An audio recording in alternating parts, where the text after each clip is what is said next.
자, 어제도 제가 말씀을 드렸지만 어제부터 사흘간 제22대 국회 대정부 질의가 시작이 되었습니다. 그리고 어제부터 시작이 됐어요. 근데 잘 아시는 것처럼 어제도 결국에는 어떤 식으로 대정부 질의가 이어나갔냐? 서로 손가락질하고 난리 났습니다. 고성애, 야유회 이렇게 됐다라는 거예요. 우리 모두가 예상했던 것이고 어차피 이뤄될 거라는 건 놀라운 일도 아니다라는 생각이 듭니다. 자, 근데 이런 과정 속에서 우리가 여러 차례 말씀을 드렸지만 시시비비는 따져야 된다라고 제가 말씀을 드렸어요. 그러니까 언론들은 실제적으로 여야 모두를 비판을 하지만 실제 이 대정부 질의가 파행을 한 이와 관련돼서 누가 막말을 했는지는 들여다봐야 되겠죠. 자, 결론적으로 누구 때문이냐? 민주당의 김병주 때문이라는 겁니다. 실제 민주당의 김병주가 국민의힘 의원들을 향해서 정신 나갔다는 소리를 했다라는 겁니다. 이거 듣고 화 안 나겠습니까? 자, 실제 김병주가 어떤 막말을 했는지 우리 시청자 여러분들에게 간단하게 들려드리고 방송 또 이어가 보도록 하겠습니다. 갈등은 민주당 김병주 의원이 여당 의원들을 향해 정신이 나갔다는 표현을 쓰며 극에 달했습니다. 정신 나간 국민의힘 국회의원들은 국민의힘 논평에서 한미일 동맹이라고 표현을 했습니다. 정신이 나가도 한참 나갔죠. 자, 잠깐만요. 잠깐만. 김병주 의원님 질의 잠깐 중단해 주시기 바랍니다. 자, 보시는 것처럼 민주당의 김병주가 톡톡 튀기 위해서 어떻게든 개딸들에게 박수를 받기 위해서 저런 막말을 했다라는 걸 확인해 볼 수 있다라는 겁니다. 저는 개인적으로 화도 안 나요, 쟤는요. 네, 화도 안 납니다. 자, 보시는 것처럼 김병주가 지금 막말을 했고 그 막말로 인해서 이렇게 파행이 됐다라는 건데 저는 그래서 김병주한테 하나 물어보도록 하겠습니다. 그럼 우리도 이제부터 민주당의 각종 정신 나간 소리와 관련돼서 정신 나갔다라고 표현해도 되는 겁니까? 더 나아가 국민의힘 의원들이 이번 대정부 질의 과정 속에서 민주당을 향해 정신 나갔다고 말해도 되는 거예요? 가장 대표적인 게 뭐가 있습니까? 민주당의 아버지가 이재명이라면서요. 그거 누가 공감하겠어요? 그거야말로 진짜 정신 나간 소리가 어디 있습니까? 자, 그렇기 때문에 민주당은 정말 애를 써도 이렇게 애를 쓸 수가 없다. 얼마나 개딸들한테 박수를 받고 싶으면, 조회수를 올리고 싶으면 이런 일을 벌이는지 어처구니가 없다라는 말씀을 전해드립니다. 자, 그런데 이런 과정 속에서 우리가 하나 들여다볼 건 무엇이냐면요. 잘 보세요. 어쨌든 간에 대정부 질의라는 건 누가 공격을 하는 겁니까? 민주당이 윤석열 정부를 공격하는 자리라는 거예요. 왜냐? 실제적으로 민주당이 물어보고 답은 윤석열 정부가 해야 되기 때문입니다. 그래서 실제 민주당은 어떤 거 물어보겠습니까? 그동안 선전선동했었던 각종 해병대원 특검, 김건희 여사, 심지어는 이번 김진표 회고록과 관련돼서도 연일 물어볼 것 아니겠어요. 실제 물어봤습니다. 그리고 그들이 원하는 게 뭐였습니까? 그걸 물어봤을 때 실제 윤석열 정부 국무위원들이 쩔쩔매는 모습 또는 그와 관련돼서 콕딱지만한 건덕지라도 발견해가지고 이만큼 키워보고 싶은 게 그들이 만들고 싶은 그림 아니겠습니까? 그런데 결론적으로 그런 그림이 하나도 안 만들어졌다라는 거예요. 자, 왜냐? 제가 오늘도 실제 어제 TV 보도에서 이 국회 대정부 질의를 어떻게 보도했는지 보여드릴 건데요. 그냥 간단하게 말씀드리면 지역적인 건 절대 보도가 안 됐고요. 어떤 게 보도가 됐느냐? 그냥 치고받고 싸웠다. 요 수준에서 모든 보도가 다 끝났다라는 겁니다. 자, 보여드릴게요. 자, 보시면요. KBS도 여야가 싸웠다. SBS도 여야가 싸웠다. TV조선도 여야가 싸웠다. 채널A도 여야가 싸웠다. MBN도 여야가 싸웠다. 심지어 JTBC도 여야가 싸웠다. MBC도 여야가 싸웠다. 자, 이런 식으로 지금 뭡니까? 그냥 싸웠다라는 정도로만 보도가 끝났다라는 겁니다. 그러니까 여기서 우리가 말할 수 있는 건 결론적으로 민주당과 좌파들이 원하는 그런 그림을 전혀 만들어내지 못했고 그런 그림을 만들어내지 못했기 때문에 JTBC, MBC도 이와 관련돼서 보도를 할 수가 없었다라는 거예요. 왜냐? 그림이 안 나왔기 때문에. 자, 이것을 우리가 지켜봐야 될 것 같은데 자, 중요한 건 바로 이런 겁니다. 중요한 건 저들이 원한 그림은 안 나왔지만 우리가 원했던 그림은 나왔다라는 거예요. 자, 무슨 얘기냐? 실제 어제 이 자리에 출석을 했던 윤석열 정부의 국무위원들이 민주당을 향해서 할 말은 다 했다라는 겁니다. 대표적으로 제가 세 사람을 보여드릴 건데요. 첫 번째는 박성재 법무부 장관, 두 번째는 신원식 국방부 장관, 그리고 그 무엇보다 언론이 조명하지 않았지만 저는 한덕수 국무총리가 굉장히 잘했다고 생각을 합니다. 자, 실제 어제 민주당이 뭐 했습니까? 검사 탄핵안을 발의를 했습니다. 검사 탄핵안. 자, 그런데 그와 관련돼서 관련 주무장관인 박성재 법무장관 할 말 했어요. 특정 정치인 수사했다는 이유로 검사를 보복적으로 탄핵했다라면서 작심 발언한 것입니다. 자, 어떻게 작심 발언을 했는지 우리 시청자 여러분들에게 간략하게 보여드리고 방송 이어가 보도록 하겠습니다. 박성재 장관님. 예. 오늘 검찰총장이 검사 타진에 대한 탄핵소추 동의를 법사위에 올리는 예. 그것에 대해서 한마디 했습니다. 예. 이재명 대표가 재판장 역할을 한다든가 그런 얘기를 했습니다. 그렇죠? 예. 검사를 탄핵하면 재판장이 됩니까? 검사를 탄핵하면 대한민국에서 재판장이 됩니까? 대한민국에서 헌법이 공무원에 대한 탄핵소추의 권한을 어디서 갖고 있습니까? 법원이 갖고 있습니까? 비유가 잘못됐다는 얘기입니다. 이것은 국회의 헌법상의 권한입니다. 어떠한 공무원도 헌법에 규정되어 있는 어떠한 공무원도 심지어 대통령조차도 국회가 위헌위법한 행위로 판단하면 소추할 수 있는 겁니다. 그것을 한나라의 검찰총장이 제1야당의 대표를 향해서 재판장이냐 이렇게 물었습니다. 논리도 맞지 않을 뿐더러 그렇게 시비 걸릴 그런 이유가 됩니까? 도대체 하늘 아래 검찰이 얼마나 강하면 얼마나 무소불이면 이렇게 오만한 언급을 할 수 있습니까? 장관으로서 이 점에 대해서 깊게 질책을 할 용이 없습니까? 한 말씀 드려도 되겠습니까? 그러십시오. 검찰총장의 오늘 말씀하신 것에 대해서는 저는 개인적으로 동의합니다. 특정 정치인을 수사하였다는 이유로 검사에 대해서 보복적으로 탄핵이라는 수단을 내거는 것은 탄핵 제도의 취지에 맞지도 않을 뿐더러 검사들을 정치적으로 압박하는 모습은 수사기관의 정치적 중립성과 형사사법 시스템의 근간을 흔드는 일이라고 생각합니다. 검찰총장이 말하는 피고인, 검사를 피고인, 재판장이 여당 대표, 그 다음에 법사위원들이 소추기관처럼 한다 하는 것은 법사위로 회부되었을 적에 벌어지는 상황을 염두에 두고 말한 것이 아닌가 생각을 합니다. 법정에서 검사가 소추활동을 하고 유무죄가 밝혀지면 거기에 따라서 결과에 대해서 책임을 지면 되는 것인데 소추한 검사를 탄핵을 하고 그 사람을 법사위에 조사 대상자로 불러서 조사를 한다는 것은 옳지 않다고 생각을 합니다.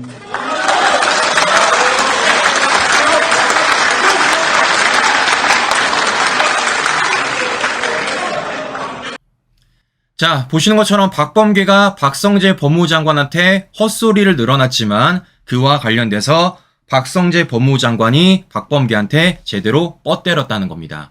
자, 그렇기 때문에 이와 관련돼서 박성재 법무장관이 이번 민주당이 말도 안 되는 검사 탄핵안과 관련돼서 할 말 제대로 하고 왔다라는 걸 확인해 볼 수 있고 그와 관련돼서 국민의힘 의원들한테 박수 받았던 거예요. 그런데 이런 모습이 박성재 법무장관뿐만이 아니라 실제 어제 신원식 국방부 장관에게도 보였다라는 겁니다. 자, 무슨 얘기냐? 최근 윤석열 정부가 파기시켰던, 정상화시켰던 이 우리 군사훈련과 관련돼 가지고 지금 9.19 군사합의 일방적으로 북한에 유리하다라는 얘기를 신원식 국방부 장관이 해준 겁니다. 무엇보다 그냥 이것이 문제가 있다고 얘기하는 게 아니라 왜 문제가 있는지 그 근거를 하나하나 조목조목 얘기를 해줬다라는 거예요. 자, 이것도 어떻게 얘기를 했는지 우리 시청자 여러분들에게 또 간단하게 영상 보여드리고 방송 이어가 보도록 하겠습니다. 있습니다. 합의를 무수히 위반한 것은 북한입니다. 그리고 애초에 이제 군사 합의 자체가 굉장히 좀 불합리한, 우리 군에 불합리한, 굉장히 어떻게 보면 독세를 치우는 그런 조약이다. 이런 지적들이 많았는데 구체적으로 어떤 문제들이 있었습니까? 네, 2018년 9월 19일 맺어진 9.19 남북 군사 합의서는 북한에는 일방적으로 유리하고 대한민국은 일방적으로 불리합니다. 먼저 군사력 균형면에서 우리 재래식 전력의 경우에는 북한은 양적으로 우위에 있습니다. 그런데 거기에 상시하기 위해서 우리가 질적 우위의 군사력을 가지고 있습니다. 그 질적 우위의 핵심이 공중 감시 정찰과 정밀 타격 능력입니다. 그게 비행 금지 구역으로 해서 제한을 받았습니다. 두 번째는 남북한의 국가의 속성입니다. 대한민국은 먼저 선전 공격을 하지 않는 나라입니다. 한미연합 방위체제는 외국의 침략이 있을 때 적용되는 방어 동맹입니다. 반면 북한은 6.25 전쟁을 포함해서 3,120여의 도발을 계획적인 도발을 했습니다. 동물로 비교하면 북한은 육식동물입니다. 대한민국은 상대 동물을 공격하지 않는 초식동물입니다. 육식동물과 초식동물 사이에 있는 울타리를 허물고 CCTV를 허물어서 평화롭게 살자?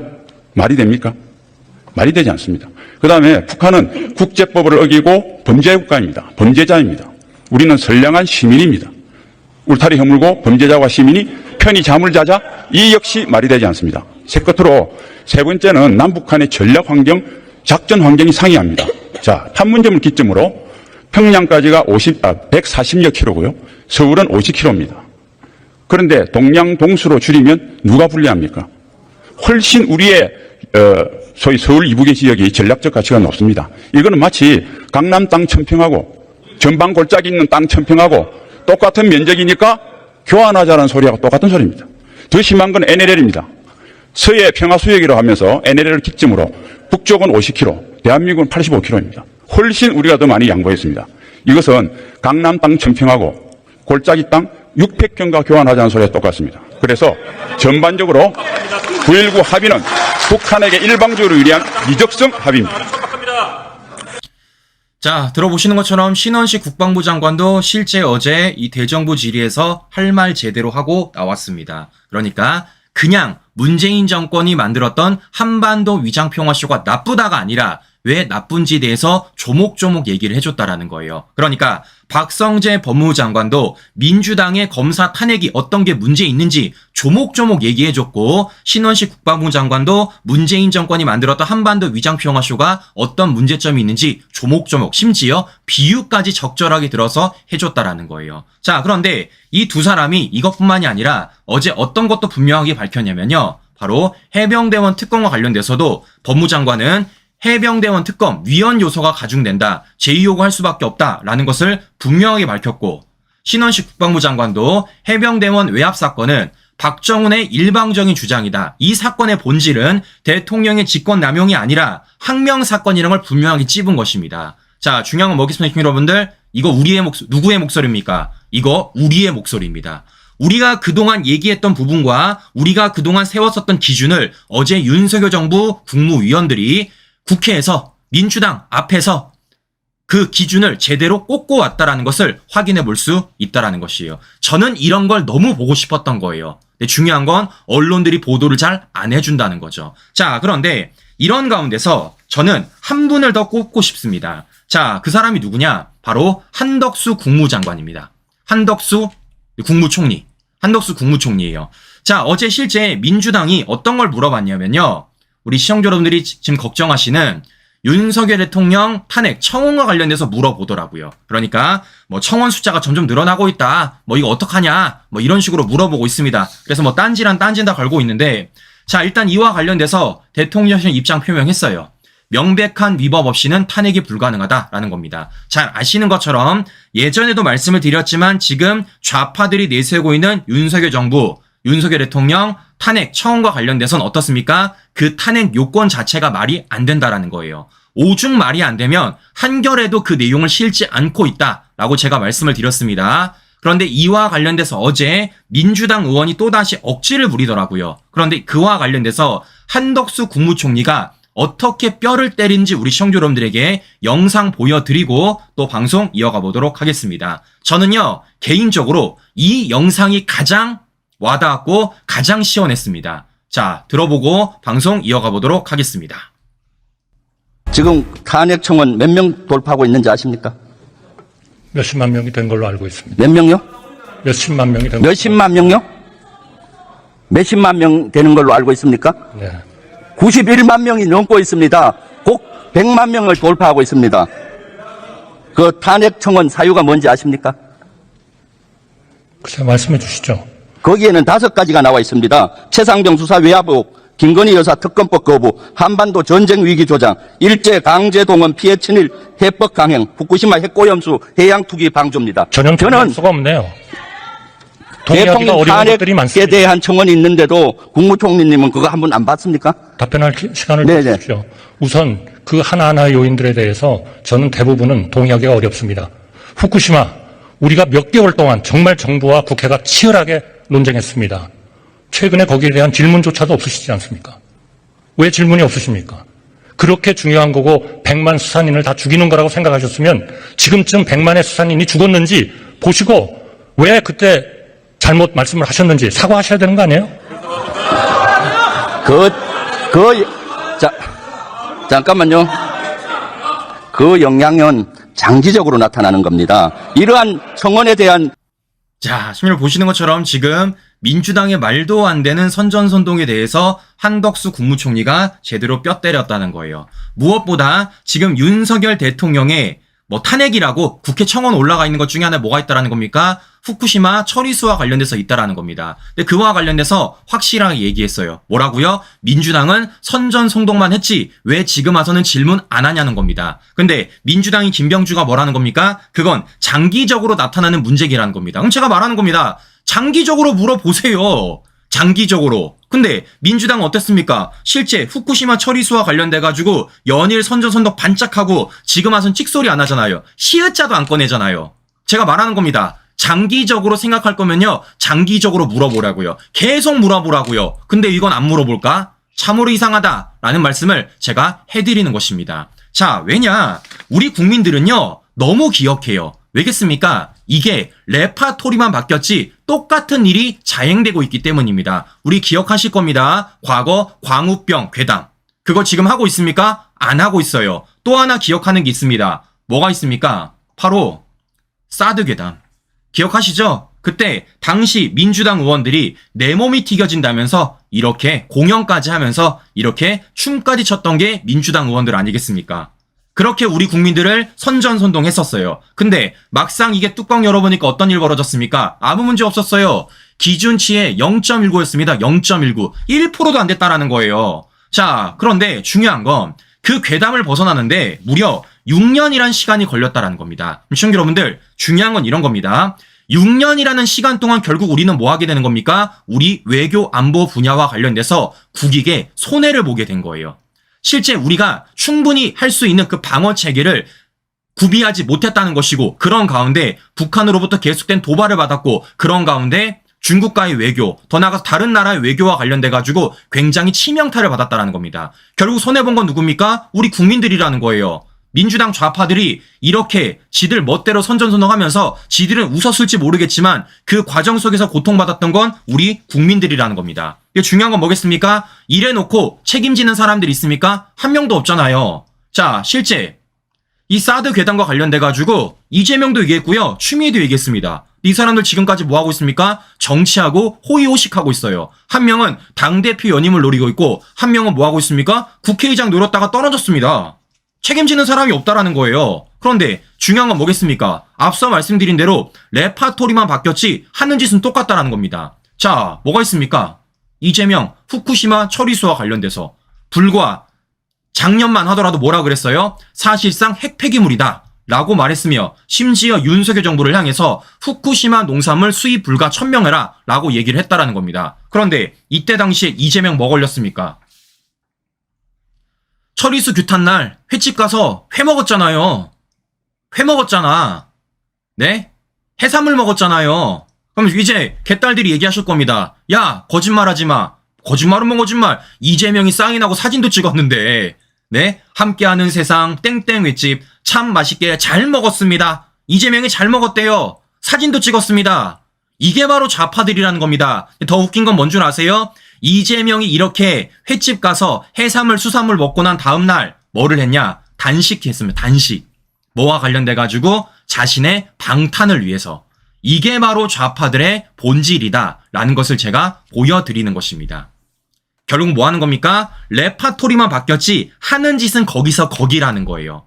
광우병 괴담이나 네? 사드 괴담이나 후쿠시마 처리수와 관련 선전선동이나 레파토리만 바뀌었지 똑같은 행태로서 우리 국민들을 속여 먹으려고 하고 있다는 겁니다. 근데 결국에는 뭐 하는 겁니까? 그런 과정 속에서 그 피해는 우리 나라와 우리 국민들이 입게 된다라는 거예요. 결론적으로는 책임지는 좌파들이 아무도 없다라는 것입니다.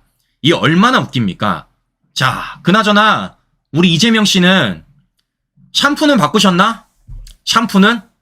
네? 샴푸는 바꾸셨나? 참 궁금하다라는 말씀을 제가 해드려 보는 것입니다.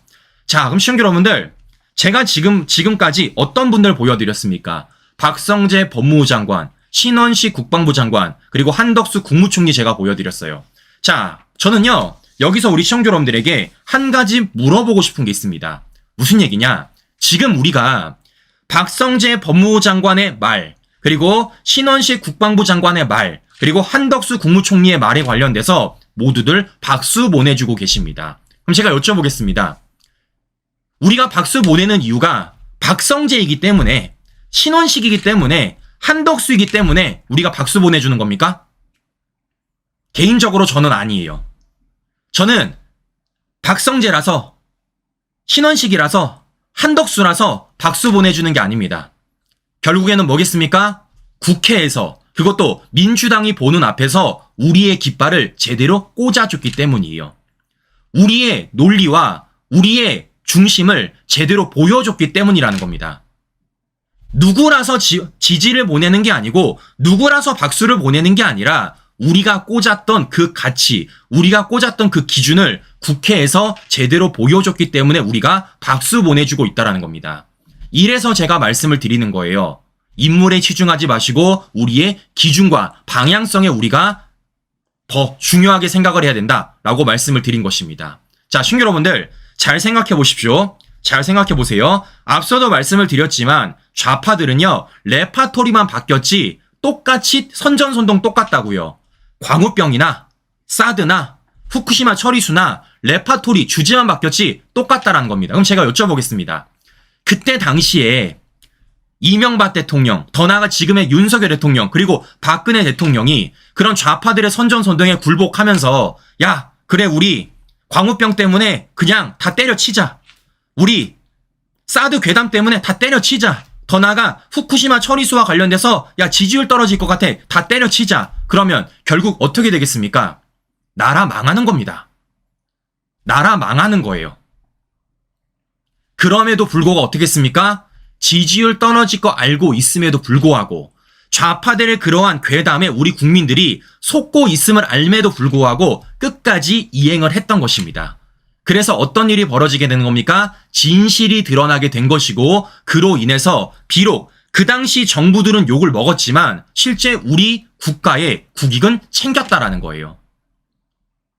자, 그래서 지금 어떻게 되고 있습니까? 사드 정상화 됐어요. 더 나아가 좌파들의 말도 안 되는 후쿠시마 선전선동과 관련돼서도 윤석열 정부는요, 굳건하게 한일 관계를 정상화시켰습니다. 그 한일 관계를 정상화시킴에 있어서 지금 어떻게 된 겁니까? 삼각 군사 체계가 만들어진 게 된 것이고, 그로 인해서 북한을 향한 우리의 대응이 더 빨라질 수 있었다라는 거예요. 즉 뭐라는 겁니까? 우리는 절대, 우리라도 저 좌파들의 자극적인 포장지에 휘둘려서는 안 된다라는 겁니다. 다시 말씀드립니다.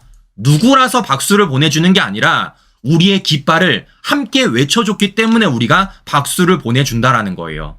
그래서 말씀을 드리는 겁니다. 네, 저는요, 한동훈 후보의 해병대원 특검을 절대 찬성할 수 없다고요. 저는 한동훈 후보의 말처럼 이게 대안이다, 역발상이다 라고 말할 수 없다라는 겁니다. 많은 분들이 얘기하십니다. 준 PD 그만 좀 해라, 한동훈 얘기 그만 좀 해라 라고 말씀하세요. 근데 제가 어떻게 그만할 수 있겠습니까? 계속 우기는데. 대안이 아닌 걸 대안이라고 우기고, 역발상이 아닌 걸 역발상이 아니라고 우기는데 제가 어떻게 이걸 가만히 있을 수 있겠습니까? 저는 그래서 계속 알릴 겁니다. 한동훈 후보가 이것을 철회하지 않는 이상, 이와 관련돼서 입장 변하지 않는 이상 저는 계속 말할 거예요. 왜냐? 그건요, 우리와 다른 깃발이기 때문입니다. 우리와 다른 깃발. 저는요, 좌파들의 자극적인 포장지에 지금 한동훈 후보가 속고 있는 거라 생각하고 있어요. 나쁘게 더 나쁘게 말하지 않겠습니다. 중요한 건 뭐겠습니까? 우리의 깃발을 누가 함께 들어주고 있는지, 우리의 깃발이 왜 이것이 옳은지, 이게 왜 중요한지에 대해서 우리와 함께 목소리 내고 앞장서주는 사람들에게 우리가 박수를 보내준다라는 겁니다. 우리는 보여줘야 됩니다. 우리와 다른 깃발 들었다고 대안이다, 역발상이다 라고 말하는 게 아니라 그게 왜 대안이 아닌지, 그게 왜 역발상이 아닌지, 그게 우리에게 어떠한 문제점이 있는지에 대해서 알려주는 게 저는 더 중요하다고 생각을 하는 거예요. 자, 이렇기 때문에 다시 말씀드립니다. 우리는 어제 박성재 법무부 장관, 더 나아가 신원식 국방부 장관, 그리고 한덕수 국무총리, 우리는 사람이라서 박수 보내준 거 아닙니다. 그들의 말이 우리의 가치와 우리의 방향성, 우리의 깃발이기 때문이라는 거예요. 우리 기억하실 겁니다. 과거 한덕수 국무총리가 선임됐을 때, 실제 윤석열 대통령 임명됐을 때 얼마나 말들이 많이 나왔어요. 어떤 말이 나왔습니까? 어떻게 노무현 당시 총리를 임명할 수가 있느냐, 어떻게 노무현의 옆에 있는 사람을 임명할 수가 있느냐라고들 많이 말씀하셨습니다. 그런데 결과적으로 지금 어떻게 하고 있습니까? 박수 받고 있습니다. 왜냐? 우리의 깃발을 함께 들어주고 있잖아요. 우리의 목소리를 국회에서 함께 내주고 있잖아요. 좌파들의 말도 안 되는 프레임을 깨부시고 있잖아요. 마찬가지입니다, 신규 여러분들. 인물에 치중하지 말아주세요. 우리는요, 우리의 깃발, 우리의 가치, 우리의 방향성에 함께하는 사람들과 우리가 지지를 보내주고 박수를 보내준다는 것을 엄중하게 우리가 보여줘야지만 우리가 무시당하지 않는다라는 말씀을 제가 다시 한 번 더 해드려 보는 것입니다. 자, 무엇보다 저한테 이런 말씀을 많이 하세요. 제가 한동훈 후보와 관련돼서 얘기를 하니까요, 저한테 이런 얘기 하십니다. 너도 원희룡이냐? 이렇게 말씀하세요. 아니, 저는 그것 자체가 굉장히 이분법적인 사고고요. 더 나아가 굉장히 인물에 치중되어 있는 사고라고 생각을 합니다. 아니, 생각해보세요. 한동훈 후보 해병대원 특검과 관련돼서 제가 비판했다고 원희룡 후보 지지하게 되는 겁니까? 인물에서 깨어나세요. 인물에서 깨어나세요. 그것 자체가 인물에서 깨어나지 못하는 겁니다. 그것 자체가. 제가 말씀드렸습니다. 우리는 이번 전당대회 동안에 뭐 해야 된다고요? 계속해서 요구해야 된다고요. 어떻게? 우리의 목소리를 함께 내달라고. 우리가 원하는 목적을 함께 달성해달라고. 그리고 나서 우리는 막판에 표심을 결집해도 문제 없다라는 겁니다. 우리는 계속해서 미션을 주는 거예요. 이거 얘기해라, 이거 해라, 이거 해라 라고 계속 하는 겁니다.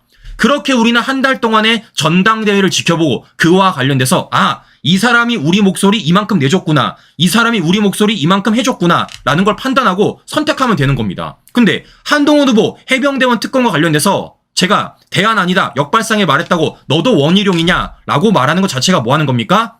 인물에서 벗어나지 못하시는 거예요. 인물에서. 다시 말씀드립니다. 인물에서 벗어나세요. 누가 아니면 누가 아니냐 라고 말하는 게 아니라 우리가 들고 있는 깃발에 그 사람이 들어오도록 만들어야 되는 겁니다. 그게 진짜 대의민주주의입니다. 그게 우리가 해야 될 역할이다 라고 저는 다시 한 번 더 말씀을 드려보는 거예요. 자, 신규 여러분들, 우리가 든 깃발 안으로 들어오게 만들어 봅시다. 그 인물이 우리와 다른 깃발을 들었을 때 그게 틀리다라고 반드시 알려주고 우리가 뭐 하자고요? 갑질 한번 해보자고요. 왜냐? 어쨌든 표는 우리가 갖고 있으니까.